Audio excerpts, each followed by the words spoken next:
Hey, what's up, game changers? Welcome back to the channel. It's your girl, Red Carpet Games, and today we're diving into the world of Throne and Liberty. This MMORPG has been generating a lot of buzz, and after spending over 20 hours live with it on stream, I've got some thoughts to share. And if you missed the live gameplay, don't worry, I've got highlights from my Twitch live that we will be breaking down, so let's get into it. So Throne and Liberty is an open world MMORPG set in a massive dynamic world that changes based on weather, day and night cycles, and even player interactions. The game throws you into a rich fantasy universe filled with castles, dangerous creatures, and PvP battles that can erupt in conflict events or zones. As you can see here, the scale of PvP battles are intense and chaotic, and if you're not running with a large group or guild, you will probably never really get to fully enjoy or experience the in-game PvP content that Throne and Liberty has to offer. Unfortunately, PvP is one of the game's most standout features. So in other words, if you do not consider yourself a sweat, which is the term of endearment we call ourselves in this community, this might not be a game you would want to waste your time on. Here, I'll explain it to you. As I've mentioned plenty of times during my live and recorded content, I never really focus on the graphics and visuals of a game. What I do care about when it comes to the game is the overall gameplay mechanics and user interface, which is short for UI. Before I approach my rant, I will start by saying that the graphics look good, but blah, blah, blah. I'm not here for all of that. Now, let's talk gameplay. Throne and Liberty offers a mix of PvE and PvP, and what sets it apart is the unique combat mechanics. As the player, you have the ability to switch between different combat styles, which adds a layer of strategy. While this is a unique approach, there is also a lot of confusion added to the mix.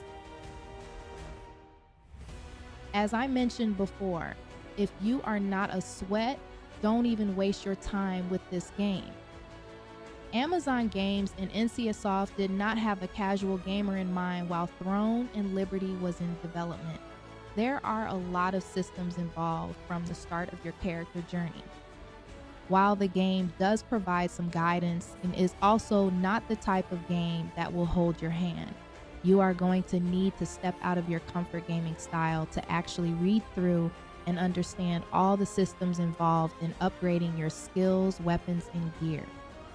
All of this contributes to your overall gear score, and if you think you are going to be jumping straight into PvP or in-game content with no planning or intent with your character's combat approach, you will not really enjoy the game. So now that I've given you a quick insight on Throne and Liberty, let's break down the pros and cons real quick. Pros. 1. First off, the world design is pretty cool. 2. The dynamic combat system keeps things fresh. 3. The PvP is thrilling if you're into large-scale competitive play.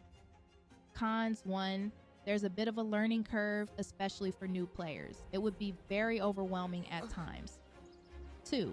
The game's performance can get a bit rough in huge battles. There's definitely room for optimization. Overall, Throne and Liberty is shaping up to be a solid experience, especially for those who love open world exploration and massive PvP battles.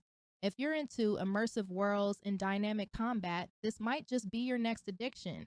If you want to see more gameplay, make sure to check out my full playthrough over on my Twitch channel at twitch.tv/RedCarpetGamez. Also check the description below this video to find all my socials if you would like to keep up with me. Thanks again for watching, Game Changers. Hit that like button and subscribe for more game reviews. And as always, stay radiant and keep on gaming. Catch you in the next one.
Why he blow up like that?